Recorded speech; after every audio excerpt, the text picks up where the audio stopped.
Welcome to the Stewart Squared podcast. We have a very special guest today, Vince Kadlubek, and he is the founder, one of the founders of Meow Wolf. And all three of us have our own interactions with Meow Wolf, which are really interesting and generative for this conversation. So welcome to the show, Vince. Thanks. Good to be here. Thanks for having me. Where did you guys first meet? Let's see what Vince remembers.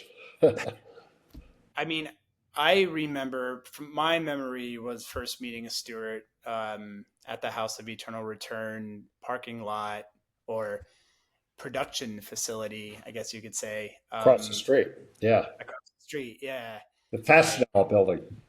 Yeah, the Fastenal building. And that was it's the first time I met him. And then I walked, that was while we were in the process of building the House of Eternal Return. And so I then walked him through the construction site. And this is it. So I met him at the Fastenal building. Used to be owned by a company called Fastenal, and Meow Wolf bought it very early on, before it opened the first exhibit. And the thing I remember is Vince walked me through the production facility, which had a bunch of not laser printers. What's the thing where they cutouts, do wood?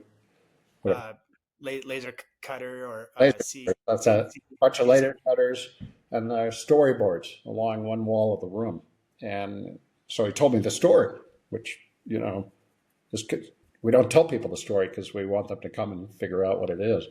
And then we walked across the street and went on a hard hat tour. And I was like, God almighty, how the hell did you come up with this? Like a little Meow Wolf is the hardest thing that I've ever had to explain, and it's never gotten easier. Hopefully this is appropriate to say. The fastest way I've gotten to it is by saying it's a mix between Burning Man and Disneyland, with some very beautiful colors that may or may not be associated with some substances. And immediately people have no idea what I'm talking about. And I have to bring out my phone and show the pictures because that's the only way. And then they're like, oh, whoa, what just happened there? And then slowly, like by 2019, 2020, people started to, oh yeah, I know Meow Wolf. I've been to Santa Fe. Yeah. So it's just like wild. And Dad, it seems so out of left field for you to be involved with. How did you first hear about it? Oh, well, I think this part folks won't remember, but what I've been telling people, and I'm not totally sure it's true anymore, maybe I just made it up, but I used to fly from Oakland to Albuquerque to come down here to Santa Fe from San Francisco. And what I remember is this is, no Wi-Fi on airplanes kind of time. It's 2015. And I just like bored, so I picked up the Southwest magazine and started flipping through it, and I saw one paragraph blurb on a Kickstarter that Meow Wolf had started, and it said Meow Wolf is in Santa Fe, and I'm going like, what the? And guys, so I don't know how I tracked down Vince, but it mentioned Vince, and so I went, I got to get to go know this guy. So that's how we ended up at Fastenal, and I don't remember actually what happened in between. Well, you contributed to the Kickstarter. You became a I did, lifetime yes, pastor. okay. Yeah. So then I reached out to you and I was like, oh yeah, okay. Who is this person? I need to meet this person. So, yeah, totally, Vince. It's like, he might have money. and at this point, Meow Wolf had been going for 8 years and doing art exhibitions out of trash, right? And yeah. Trash, like recycled materials, whatever we could get our hands on. We didn't have money.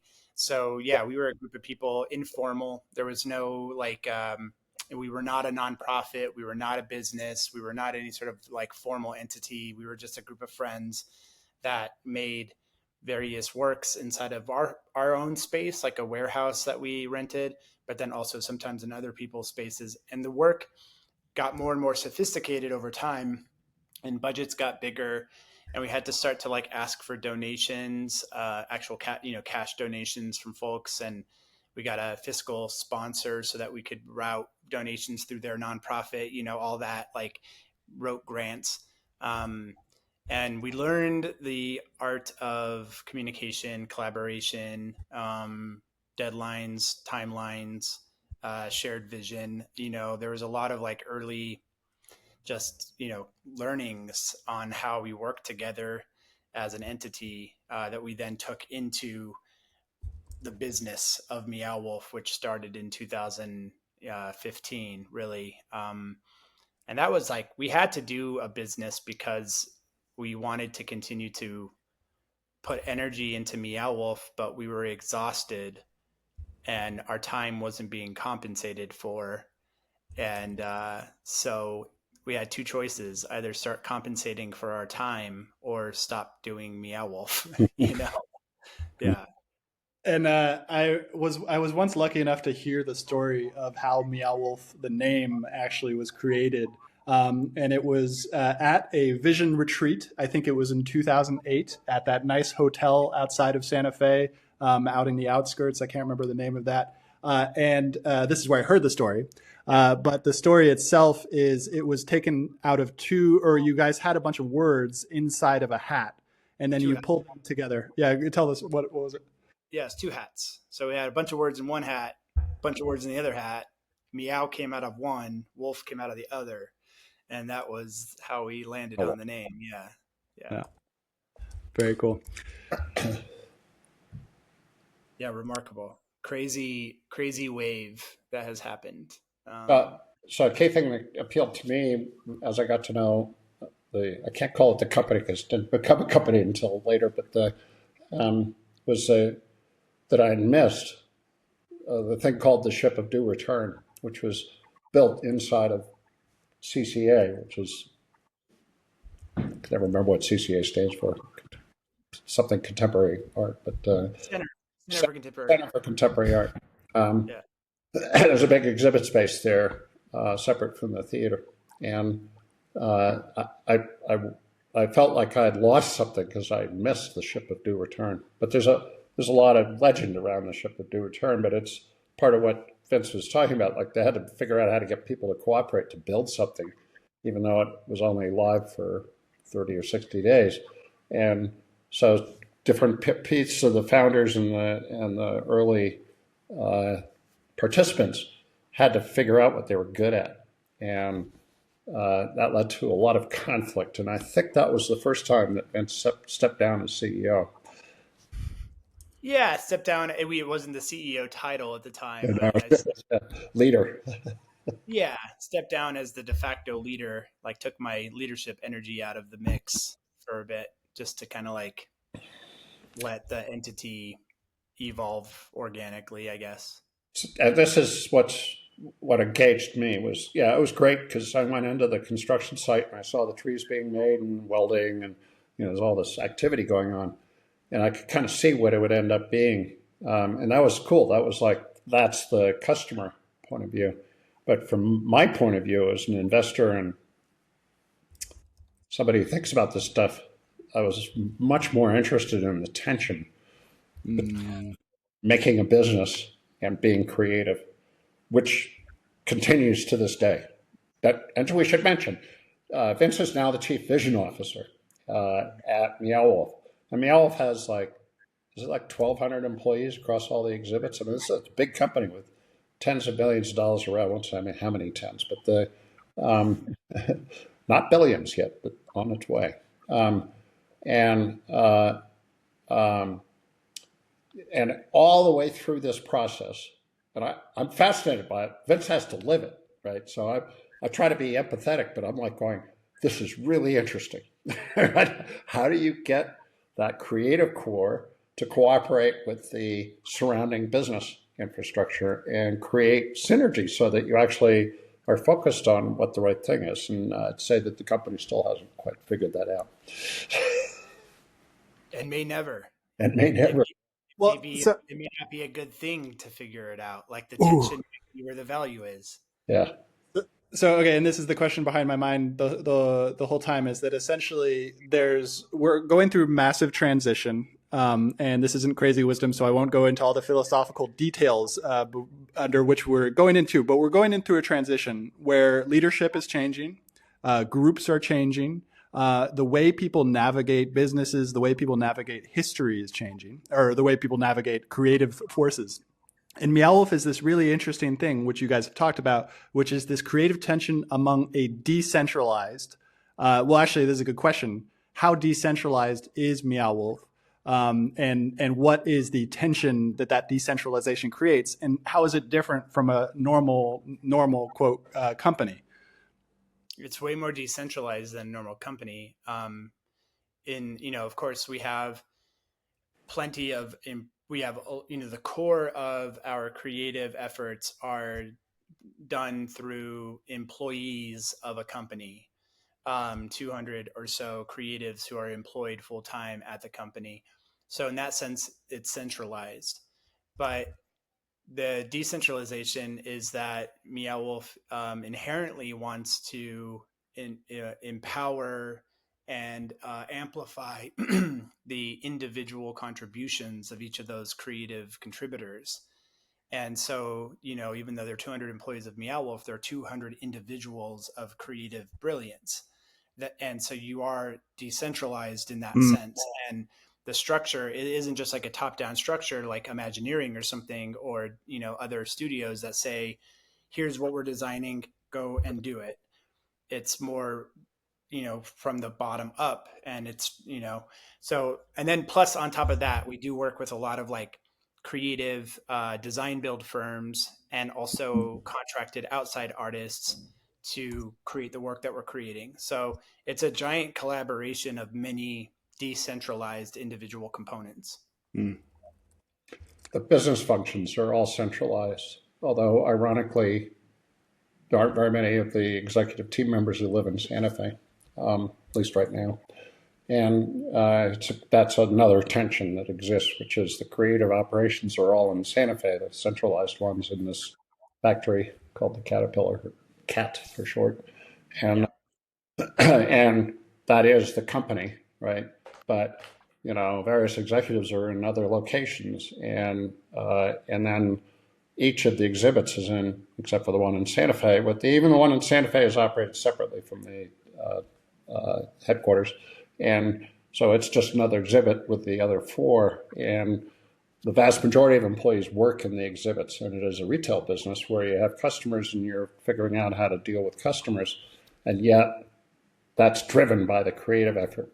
And there's this very complicated system for getting outsiders involved in developing and delivering the exhibits, and then there's a whole nother level of strategy about that, about how you tie them all together and create a world, which everybody loves.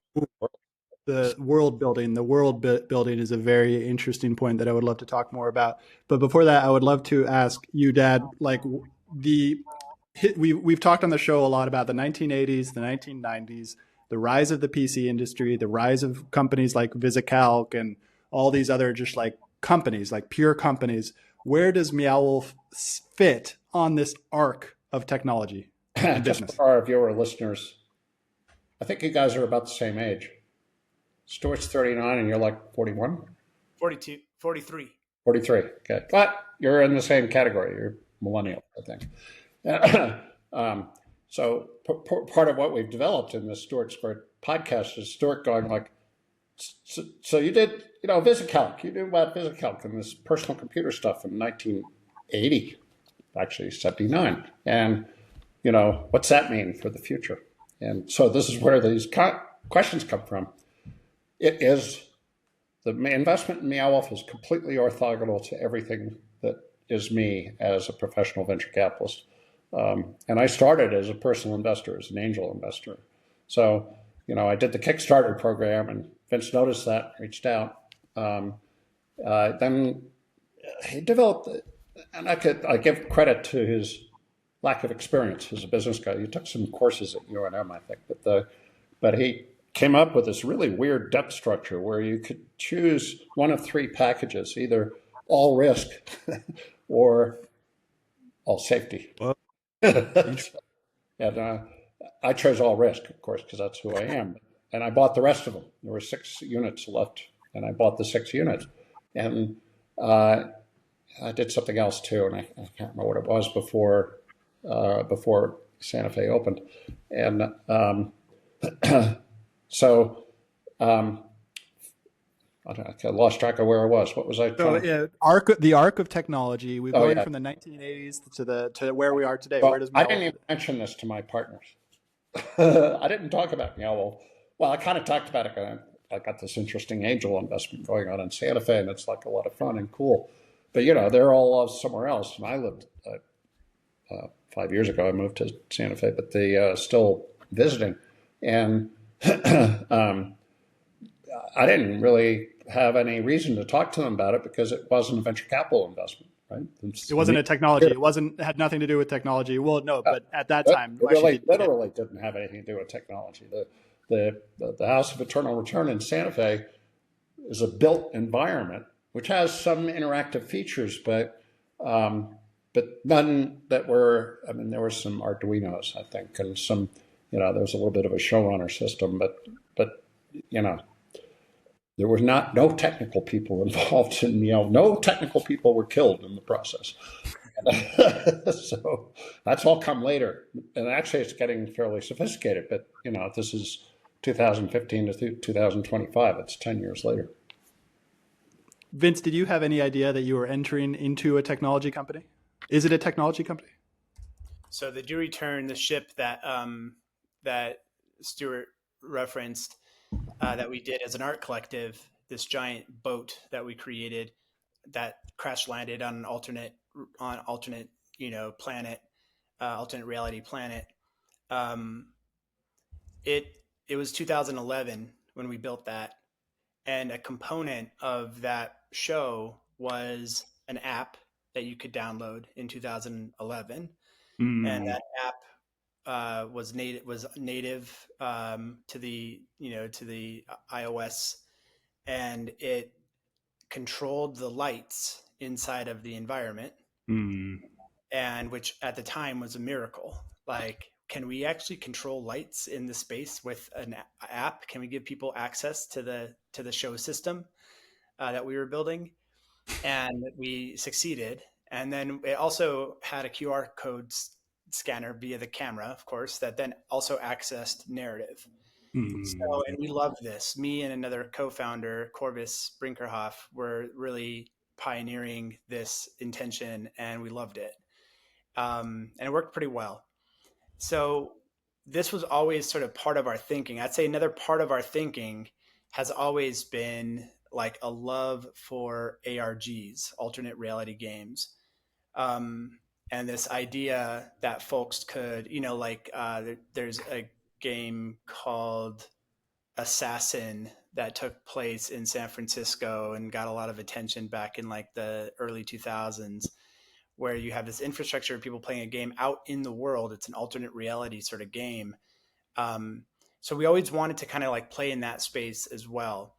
In order to do that, technology is an important piece to the infrastructure, the platform that people can experience an ARG on, because you want to be able to track participation, create persistence, and reward people for their participation in your alternate reality.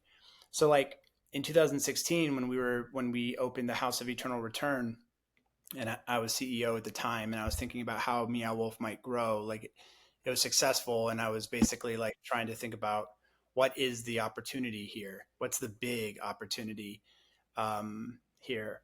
The transformative opportunity. And I was like, okay, we are inviting people into the Meow Wolf universe, and they're there and they participate in it. When they go inside of the exhibition in Santa Fe, they participate in our alternate universe. But we have no idea, like, we don't track how they're participating, and we don't reward them for participating. And their participation isn't progressive in the sense that, like, if they did one thing in one room, we can't give them access to something special in another room. Like, it's, the mechanics aren't there, but that would be a true honoring of their participation in our universe if we could. And then most importantly, once they leave they're there for 2 hours, but then after their 2 hours is over, they're no longer in the Meow Wolf universe.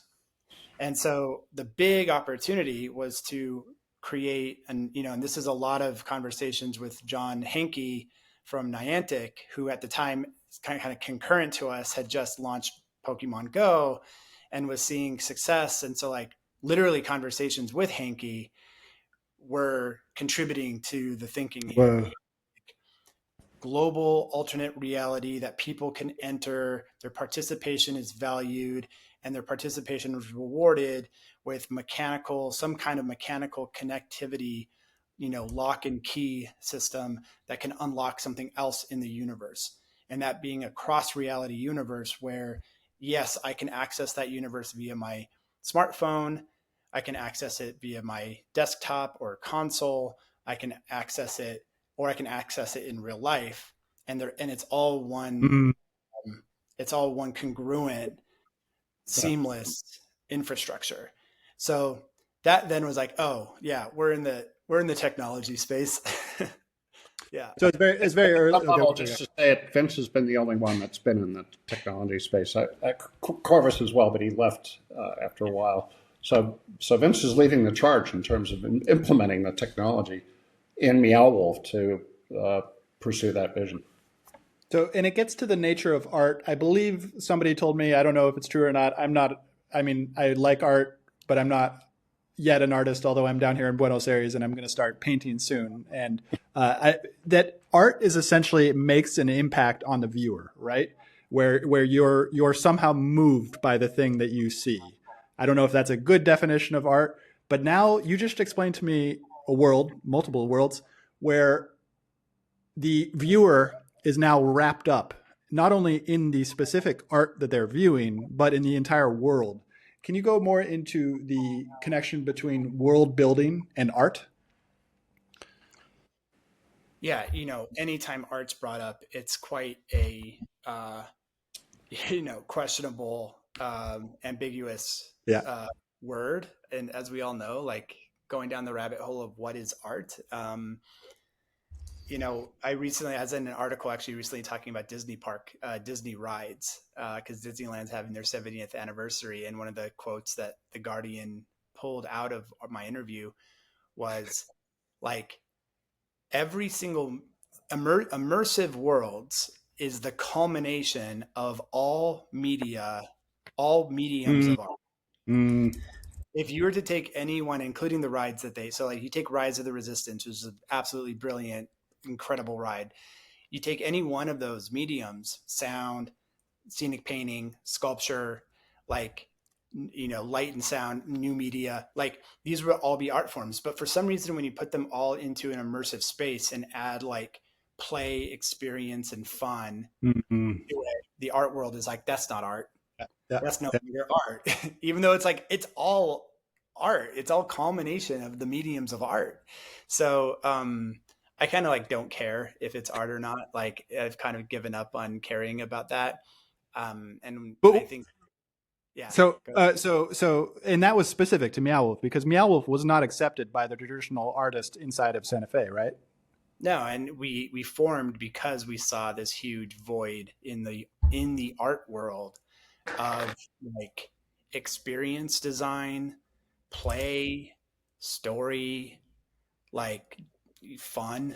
Like there were so many voids, and like the moment that a kid likes it, then it's no longer art. Yeah. And like that's just like based on the economic structure of the art world, where like a kid's not going to buy a $5,000 painting. So the moment a kid likes something, it's not art because it loses its value. And so we just saw that void, and that's what Meow Wolf wanted to step into and say, like, actually, there's a whole world of creative expression that is being ignored right now. Okay, this opens up a whole new world of Dad. I've constantly seen your taste in art, which I would say is also not necessarily what most artists would say is art, or most of the art world would say. Really interesting connection between value and art that we just made. What is your take on art, Dad, and what Vince just said? So I've never said this publicly, but I've figured out after a long time buying art and getting to know artists that the art I like most is art that fucks with you. And so when you look at a piece of art, you're sitting there going like, what the fuck? And I'm pretty sure that sort of brain set was why I connected with Meow Wolf even before the first one was built. And but that's not normal art, right? And so what Vince is talking about is an evolution of the art world where old art, like mainstream art, it's like mainstream media, it's like, legacy. It's like that's what it's been in the past, but there's this whole new world out there, and it involves a lot of different pieces that lead to an experience that is really engaging and affecting. And at some point we have to talk about, do you have to drop LSD to go to Meow Wolf? But you don't. That's kind of the point. You don't have to drop LSD to go to Meow Wolf. Meow Wolf is kind of a virtual LSD, and that grows partially out of the counterculture in the U.S., drug taking counterculture over the last 50 years. But it also reflects all the technological changes that lead to the ability to give people an experience. And Vince knows about this, but there's this paper that was written for the Harvard Business Review, and it's a long time ago, like 89 or something like that, called The Experience Economy by two professors, Pine and Gilmore. And they predicted that the economy would evolve to the point where experiences were the highest economic value for individuals. And Meow Wolf is the expression of that, the first expression of that, right? Well, there were a couple, and St. Louis Museum, right? That was the thing I always heard in 2015. Kind of where I think Vince intersected with possibilities of what he was already working on. That's right. Yeah, we brought it to scale, I think, at the right place, right time. There was City Museum. I think the amusement park and theme park industry and the success of that industry, ongoing success, was a point towards that. Travel, the increase of travel and the outdoor economy, I think, was pointing towards experiences. But to scale in such a high fidelity sort of way, I think Meow Wolf was the first to kind of break through in that way. Trying to put it together. Yeah. Okay. So there's a lot there. The little fly that's running around there is the 1960s and 1970s comment, because the counterculture is so influential for what we've been talking about on the show in terms of leading up to the personal computing revolution with Stewart Brand, putting the whole Earth catalog, putting the first time anybody had ever put the globe on a magazine and being like, okay, we're in one thing here. We're in the one globe going around space.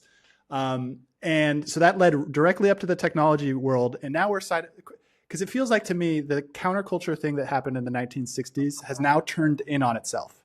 And now we stand at sort of like the future, and AI is going to play a big role in this, of what you have a fund called, Dad, called the Reality Disturbance. And if anybody wants to listen to that, episode number 29, where Jim Ward actually gives the pitch for the reality disturbance. So it's going to get really crazy. And Vince, I would love to talk to you or ask you about what is your take on where we're headed? Before answering, there's something I've been talking a lot about, which is solarpunk versus cyberpunk. I come from Silicon Valley, and cyberpunk novels started to take over in the 80s and the 90s. And this was a very dystopian view of the future. Then there's solarpunk. And so far, I've only been able to find one example of a book from the 1970s that goes into solarpunk. And it's a really weird book. It's a Burning Man aesthetic. Maybe you're familiar with it. Where are we headed in terms of this future, in terms of solarpunk, cyberpunk, art, world building, all these different things? Yeah, I'll try to answer as succinctly as possible, because there's a lot. There's obviously a lot there. I don't think that where we're headed is any different than where we've always been headed since the beginning of time. We are venturing ferociously into the realm of imagination, and it's very simple for me to see if it was to be graphed. I like to ask the question, how many things were created from the imagination in 10,000 BC versus how many things are created from the imagination in 2025? Mm. and you'll graph it, like just graph it by, just by anecdote. Mm. And you'll see a crazy hockey stick graph that starts to go vertical around the Industrial Revolution when we start burning fossil fuels.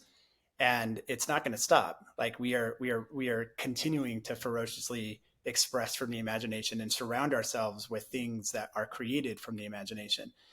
And it's like, to what end? To the end is to then be fully in the dimension of imagination all the time, and to be creators of that realm. Mm. And so this is why, like, you mentioned the psychedelic countercultural movement, and why it's core to both the technology evolution and also to the evolution of arts and experiences, because the psychedelic countercultural revolution of the 1960s was a window into that imaginal realm, into that psychedelic realm. And that's where we want to be. And so, like, the title, I talk a lot about dream is destiny. Like the destiny of human is to be fully in that dimension, free of time, free of space, where death is only a choice, where death is an imaginal choice. And it's eternity. It's how we evolve beyond, the whole point of evolution is to avoid death. And this is like the way to avoid it forever, by entering the imaginal realm. So, that's the context. And with that, like dystopian versus utopian, um, you can kind of think about this emerging paradigm of reality as a medium. And like a medium, like television was a medium, like alternate reality is the future medium Mm. of storytelling, of experience. And in any medium, you have a choice of what kind of content you want to create for that medium.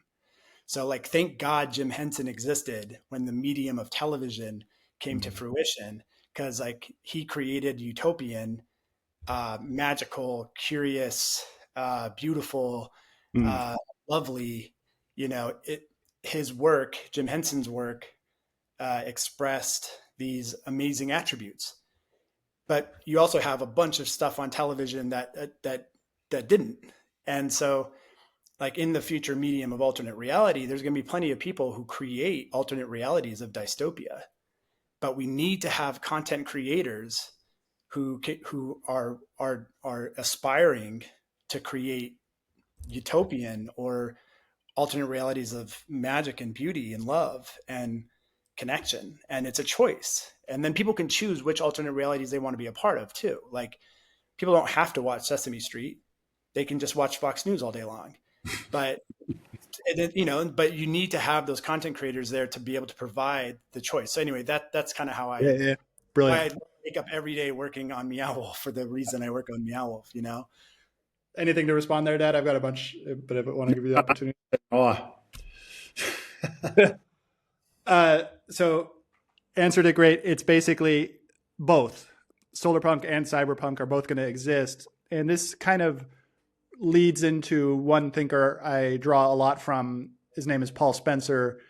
He talks about the patchwork age, how since the 1920s with the invention of radio, and then later on with the invention of television, those were broadcast mediums where, like you said, we don't get a choice. We get a choice between different broadcast mechanisms, but we don't get a choice to participate within the story that we're participating with.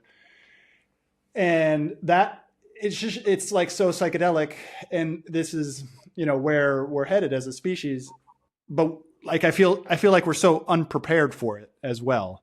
Like the structures that we've had for the last 60 years aren't really preparing us well for what we're about to enter. Yeah, if there's any thoughts there, go for it. Yeah. You'd think of Trump as a good influence because he's total chaos. So if we have to deal with that, then probably we can deal with alternate reality. Maybe motivated to deal with alternate reality. Yeah, what I'd say, Stewart the Third, is that, like, current paradigms have a really hard time preparing us for emerging paradigms. Like, it's almost inherent that emerging paradigms are disruptive to new paradigms, or to current paradigms. Sorry. Yeah. It's like, and there is nothing you can do to prepare for it, but you can, other than I think having faith and belief in the human spirit and having a compass where your north star is love, and believing in that. And like I was just actually saying earlier today in the living room with my buddy Eric, like if you looked at, like right now we're on this Zoom, and we're on this Riverside, sorry, and we're in each of our houses with all of these creations of the imagination around us, talking, using our voice, using like vocalizing these words that are communicating to each other.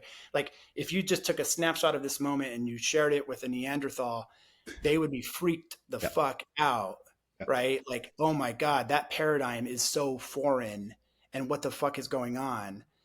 And so like, yeah, future paradigms are really scary, but we've moved into them in the past. We've already moved through paradigm shifts like this, and we've carried forward pleasantry and love and creativity through them. So like, why is that not going to be the case for this oncoming new paradigm? You know?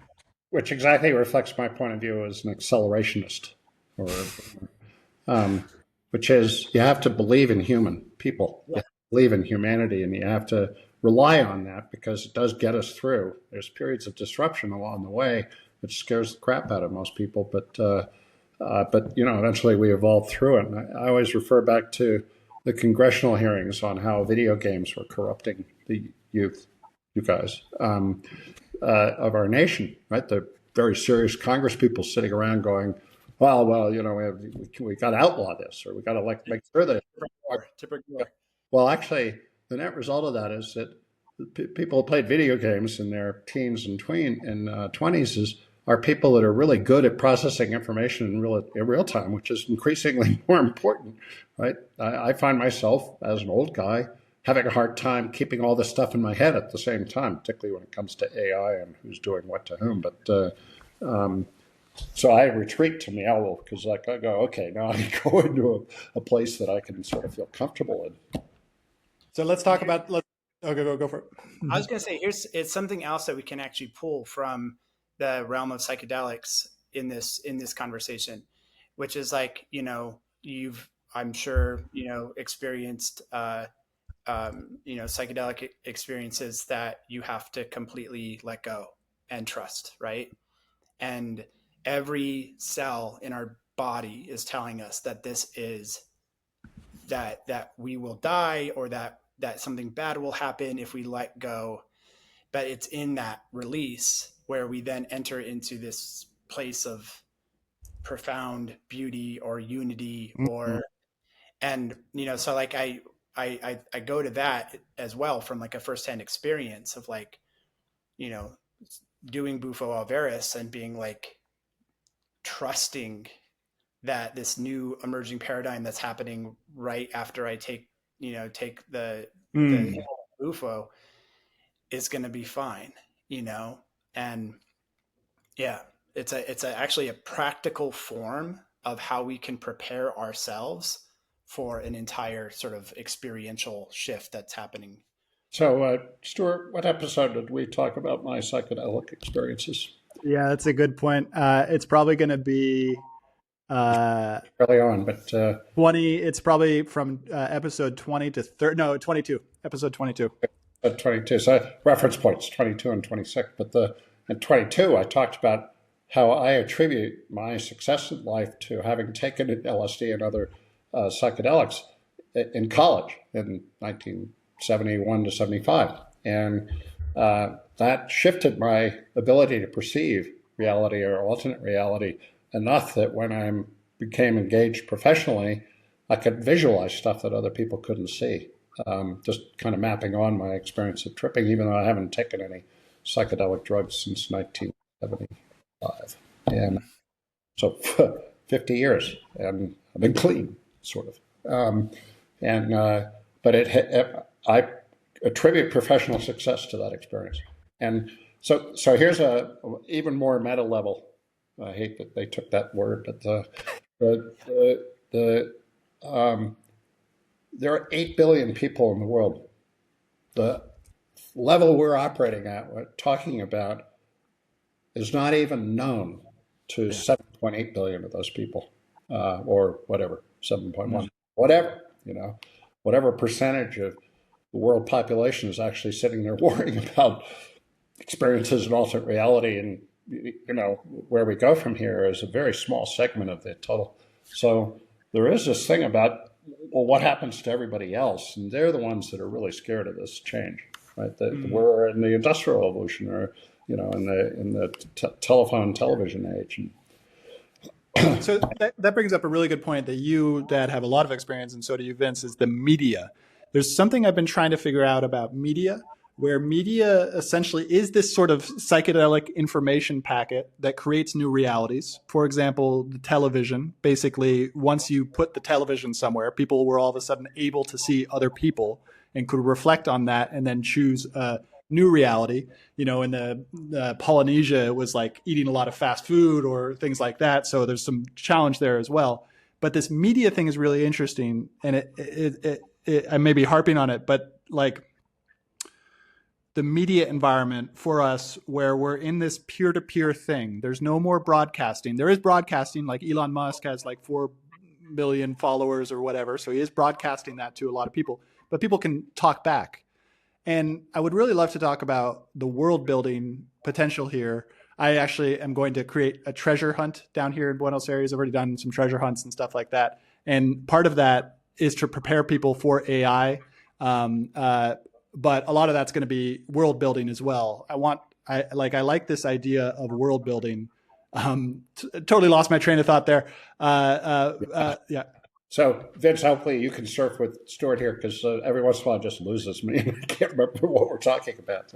It sounds like, what you're speaking to, Stewart, is that like the future medium, the alternate reality medium, is a co-created one. It's not singularly broadcasted out. It's like what is going to be desirable is a co-created medium and a co-created universe. And I think that that's important. And I think it's like logically true. And video games set us up for this. I think like, the co-creator tools that have happened within the digital space have and also the interconnectivity of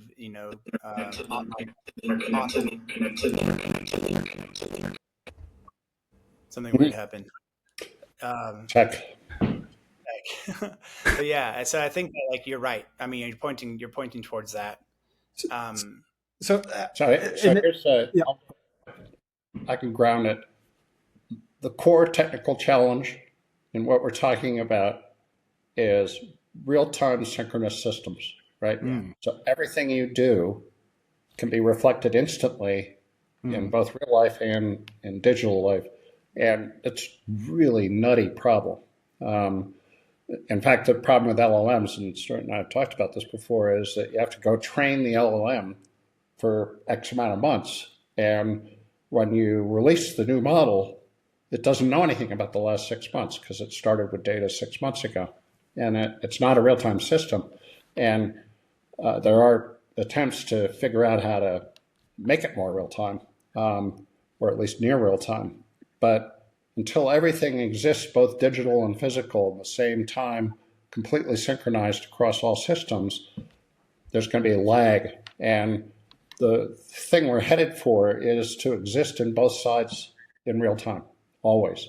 And everything is known all the time. Everything everywhere all at once. And that's a movie, but it kind of gets at the basic idea, which is, then you have to operate in real time. Our brains have to keep up with that. I mean, right now we actually can operate in real time where AI can't, generally speaking. So we're actually ahead of AI, and this leads me to have faith in human beings, because we got this thing up here plus this thing. Don't know where that headed. So, well, AI, let's talk about AI and let's talk about LLMs. I mean, Vince, I feel like you have special insight into the art world, and the art world has a lot of tension around AI. And I think that tension is actually like really important to listen to, because so far it's actually been right. Like the slop. We're in a slop universe, like just slop everywhere, and it's just so bad. It reflected something that was already going on 15 years beforehand, which has just been the mechanics of social media promoting human slop, and valuing human slop. But now we're headed into this world where AI is going to create a lot of slop, and by definition, it's kind of mediocre, right? Like we haven't seen any artistic value being created by AI. What do you think, Vince? Yeah, to me, like we can talk about like ethics, or we can talk about like the value of human brilliance, which we should. Um, but it's also just a fundamental, it's business 101 in my mind. Like it's supply and demand. Hmm. And the moment that an AI system can is creates content, you're now going to get a ridiculous exponential increase of content, way more than what is being demanded. So like, seeing VEO3, like I was not I wasn't seeing it as like, oh my God, look how far AI has come. I actually saw it as this is the death of short form video. Hmm. Short form platforms like TikTok or Reels are just going to end up getting flooded with oversupply. And and then the key question is what's novel? Because and where does novelty come from? And like now this is a human brilliance question. Like I do think that novelty comes from humans. I think that we are attracted to, like our eyes will point towards something that has a really important novel human touch to it. And but it the poses a question. Like another thing is like in the world of content creation, or really any industry, everyone's asking the question, what can AI do for me? And I'm actually more interested in what can AI not do, because what AI cannot do is going to become novel, and novelty is value. And luckily we're in the physical build space at Meow Wolf, and that's going to be really hard for AI to do anytime soon. So we are in a novel space, so that feels very good. Brings a lot of confidence for me. Um, but a comp, this will be my last piece to it. Like a comp that I like to point to is the world of restaurants and food production. Hmm. So like in the 1950s and 60s and 70s, everybody got really excited about what fast food was. Like it was like, oh my God, so wait, we can just like go in and grab a hamburger and grab some fries, and like it's going to be quick, and it's going to be, and everyone was so psyched about it. And then fast forward, a couple generations, and now there's a bifurcation. Like I don't want to go to McDonald's. I want to go to a local restaurant that sources its food well and has a human behind it, and I can taste the difference. My body can feel the difference. And I think that like that's a similar comp I think we can think about when we talk about like artistic content or creative content. Hmm. It's perfect because it involves both reality and experience. Right? Because you're going to eat the food, you're going to taste it, right? And feel the vibe and all that stuff. But you're also feeling the vibe and entering into somebody else's space and Mm. pain at the same time. I just mentioned, by the way, that we're co-owners of a restaurant called Escondido, where Vince has managed to employ everything he's learned at Meow Wolf in a restaurant. Wait, go into that. What does that mean? I'll let Vince answer because I can answer for him, but I'm pretty sure I mean, he the knows. story matters. Yeah. The people behind it matter. The story of the chef, for instance, the chef himself matters. The vibe matters, of course. Like, what is vibe? I know it's an overused term. Mm-hmm. The vibe matters. The experience matters. Um, we want to produce something that feels good, as much as it tastes good. And then how you then leverage all of those things on social platforms, and kind of create an inviting play once somebody does show up, how you create an inviting place for them to be a part of. So there's a lot of those characteristics, I think, in Escondido. Yeah, I mean, Escondido is a retail operation. Meow Wolf is a retail operation. The experience that customers have is retail, right? That's an experience that you have. So there are a lot of people that think that the essence of retailing, just selling stuff, is going to have to end up becoming an experience. And there is Mm. underlying reaction to the experience of going to Costco or Walmart or, these gigantic stores, which are purely merchandise factories or distribution centers. And there's very little to the experience that makes people want to come back, other than the shopping experience of you get stuff cheap that you kind of want.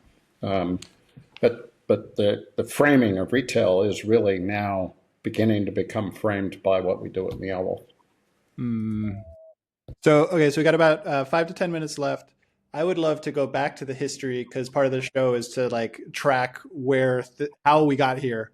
So I'm going to ask either one of you can grab it, the first one who remembers it.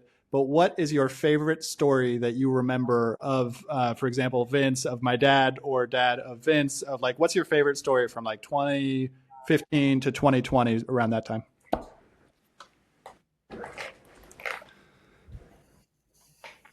So I wasn't there, but I saw a video later of Vince giving a speech. I think you'll remember this, but in the speech, and I got the link somewhere. I'm sure it's still out there, but because he was speaking at a conference that was about immersive entertainment, I believe, and he said something like, walking through a refrigerator is an incredible experience, and it is the future of our culture, something like that. And I'm going like, wow, I'd never actually even thought that. I thought it was just kind of cool that you open the refrigerator and walk through it. But he put it in a social context. And so I have a Google alert on Vince to make sure I see whatever he's saying out there on the hustings. And to give that a little bit more context, basically, at the House of Eternal Return in Santa Fe, you could walk through a refrigerator and go into another dimension or realm. And I believe you could also go down a slide on through a dryer. Through a dryer. But that was a later edition, actually. It wasn't part of the original, but yeah. Yeah, I mean, with my experience with Stewart, there's a very vivid, poignant memory for me that stands pretty clear in my mind, which is we'd opened the house was successful, and we had a opportunity to do another project in Albuquerque. And I was talking with the developer in Albuquerque, and I was like on the verge of saying, yeah, we'll do this Albuquerque project. And it was like, I don't know, 8 o'clock in the morning maybe. And I'm like, 8 or 9 in the morning, and I'm sitting in the parking lot of the House of Eternal Return inside of Stewart's car. And I was all gung ho about doing this Albuquerque thing. And he expressed to me, he's like, basically that I wasn't fully grasping the opportunity of Meow Wolf, and that I wasn't thinking big enough. And then underlying in there too was that that I needed to be more patient. And like the word patience didn't come out of his mouth in that conversation, but in subsequent conversations over the years, patience became a really big word that was shared. But it was there. It was present in the conversation. And yeah, that it was a transformative moment of broadening my perspective, sitting in that car. And, he's like, no, I didn't invest in this company to be a New Mexico company. I invested in it to be a global company. And, that then pivoted my mind towards Denver and towards actually Austin originally, but yeah, Austin at the time, but then ended up being Vegas, so that was like a big transformative conversation that, only Stewart has the ability to cut through all of the bullshit of a moment, cut through all the noise of a moment, and just say directly, we say it's the Alsop slugger, like use the Alsop slugger at any moment, just to cut through the noise of it and just say what needs to be said. And it was transformative. So yeah, go for it. Yeah. I was just talking about this morning, but this is self-reflective, but I keep getting thrown off of boards. I'm thrown off the board of Meow Wolf. So is Vince, actually. So we're in the same camp. But and functionally, I keep getting thrown off of boards because I keep observing what I believe to be true, And apparently you're supposed to like soft pedal this stuff. And I'm just no good at that. So I told one of my portfolio CEOs who was fucked up and we were in a crisis. And I said, well, the next thing we're going to have to do is find a new CEO. And he's like, it's like, this guy, he couldn't really respond to that. He just couldn't like separate himself from the job.